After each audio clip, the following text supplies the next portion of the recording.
प्रिय विद्यार्थियों, मैं डॉक्टर लालजी यादव आपको आज कक्षा 12 रसायन विज्ञान के अध्याय 5 का भाग 4 डिस्कस करूंगा। इस भाग में बच्चों हम अधिशोषण की चर्चा करेंगे। इसी अधिशोषण के अंतर्गत अधिशोषण की अवधारणा, अधिशोषण के प्रकार, समतापी वक्र तथा अधिशोषण के अनुप्रयोग का डिस्कशन होगा। जब ये अधिशोषण शब्द हम सुनते हैं तो साथ ही अवशोषण शब्द भी आ जाता है। आ जाने का अभिप्राय यह है कि अधिशोषण और अवशोषण क्या है। अभी हम आपके सामने अधिशोषण और अवशोषण को बताएं, उसके पहले हम आपको एक छोटा सा एक्सपेरिमेंट दिखाना चाहते हैं। जैसे आप देखें, ये तो हमारा होल्डर है और ये हमने एक कोई पदार्थ लिया हुआ है। इस पदार्थ में बूंद बूंद करके देखिए हम इंक गिरा रहे हैं। तो आप क्या देख रहे हैं बच्चों, जो हमने इंक गिराया वो इस पदार्थ के अंदर चला गया। कहते हैं कि अधिशोषण और अवशोषण इसी प्रयोग से आप समझ सकते हैं। जैसे आपका ये कोई पदार्थ है और इसके अंदर कोई पदार्थ आ रहा है। अब दो बातें देखनी है कि आने वाला पदार्थ ऊपरी सतह पर है या पूरे पदार्थ में आ रहा है। अगर आने वाला पदार्थ ऊपरी सतह पर है तो इसे अधिशोषण कहते हैं, और पूरे पदार्थ में है तो इसे अवशोषण कहते हैं।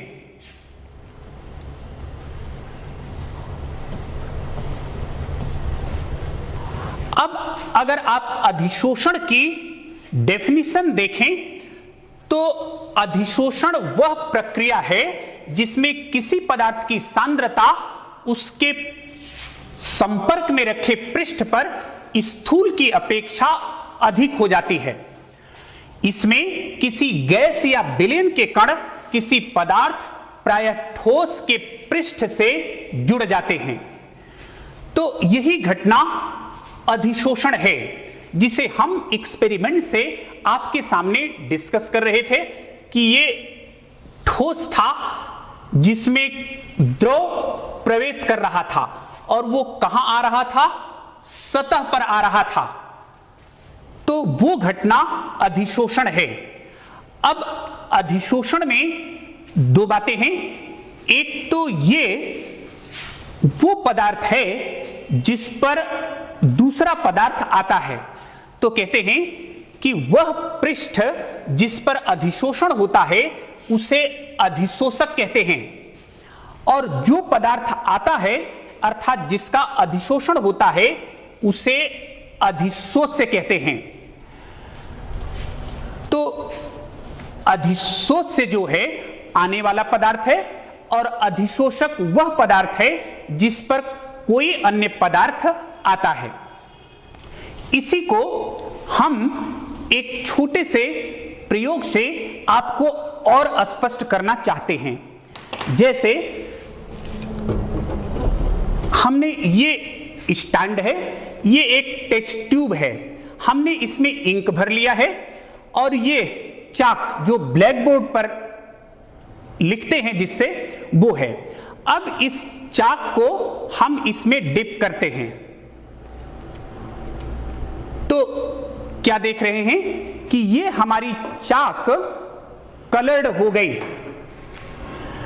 अब ये देखना है कि ये कलर पूरा चाक के अंदर समाहित हो गया या ऊपरी सतह पर है। इसे देखने के लिए हम इसे तोड़ते हैं तो क्या देखते हैं कि ये चाक अंदर जो है वो सफेद है। इसका मतलब इंक चाक के अंदर प्रवेश तो कर रही है, लेकिन कहां प्रवेश कर रही है, केवल ऊपरी सतह पर। तो यह घटना अधिशोषण है, इसमें आपको स्पष्ट कर दूं कि चाक जो है वो अधिशोषक है और इंक जो है वो अधिशोष्य है।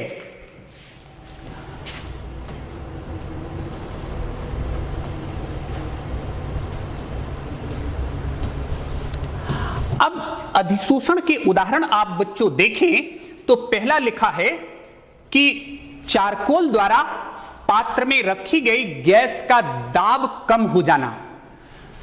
अब जैसे कोई कंटेनर हो, इसमें गैस भरी हो, आप इसमें चारकोल मिलाकर के रख दें तो जितना पहले दाब था चारकोल मिलाने से पूर्व, बाद में दाब कम हो जाता है। उसका कारण क्या है कि इसमें डाला गया चारकोल गैस को अपनी सतह पर अधिशोषित कर लेता है, जिससे दाब घट जाता है, क्योंकि गैस का दाब जो है वो गैस के मोलों की संख्या पर निर्भर करता है और अधिशोषण होने से गैस के मोलों की संख्या घट जाती है, जिससे दाब भी घट जाता है। इसी का दूसरा उदाहरण देखें तो सिलिका जेल की उपस्थिति में वायु शुष्क हो जाती है। सिलिका जेल एक प्रकार का कोलाइड है और उसे वायु के संपर्क में रखें तो सिलिका जेल वायु की नमी को अधिशोषित कर लेता है, जिससे वो ड्राई हो जाती है। तीसरा आपके पास एग्जाम्पल अधिशोषण का है कि अपरिष्कृत शर्करा के जलीय विलयन का जंतु चारकोल द्वारा रंगहीन हो जाना। अपरिष्कृत शर्करा क्या है? आप ये बात बच्चों जानते होंगे कि ये शुगर केन, गन्ने से चीनी बनती है और उसे केन शुगर या सुक्रोज कहते हैं। जब वो प्रारंभ में बनती है तो उसमें रंजक मिले रहते हैं, जिसके कारण वो कलर्ड होती है। अगर उसमें जंतु चारकोल मिलाया जाए तो जंतु चारकोल कलर को अधिशोषित कर लेता है, जिससे वो सफेद रंग की हो जाती है।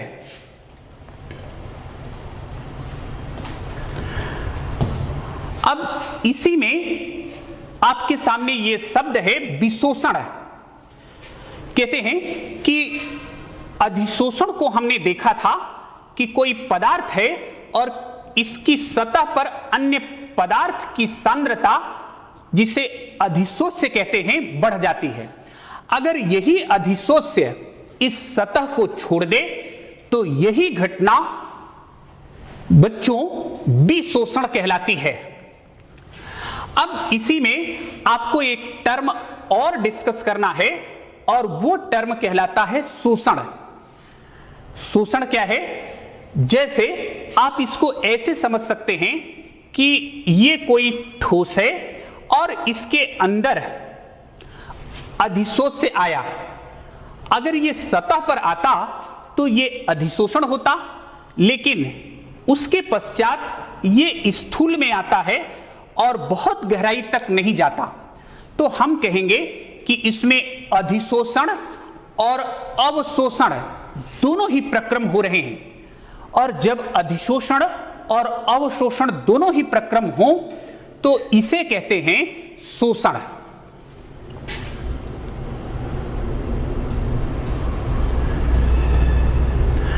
अब इस भाग में हमें डिस्कस करना है कि अधिशोषण की क्रियाविधि क्या है। इसको आपको और स्पष्ट करें तो कहते हैं कि ऐसा क्यों है कि एक अधिशोषक है और दूसरा अधिशोष्य इसकी सतह के अंदर आ जाता है। तो इसी को समझने को इसकी क्रियाविधि कहते हैं। अब इसको ऐसे आप समझ सकते हैं कि जैसे आपके पास ये ठोस है, अधिशोषक है। अब इसके अणु हैं, ये इसके अणु हैं। अब इस अणु को देखें, ये इससे इससे इससे इससे, इसके चारों ओर जो बल है, आकर्षण बल है, वो बराबर है, लेकिन जो सतह पर अणु हैं उन्हें अंदर के अणु तो आकर्षित करते हैं, लेकिन इनके ऊपर कोई अणु नहीं है, इसलिए ये अंदर की ओर इनवर्ड फोर्स अनुभव करते हैं। जब कोई पदार्थ सतह के संपर्क में आता है तो अंदर की ओर लगने वाले फोर्स के कारण ये उस पदार्थ को अधिशोषित कर लेते हैं। यहां लिखा है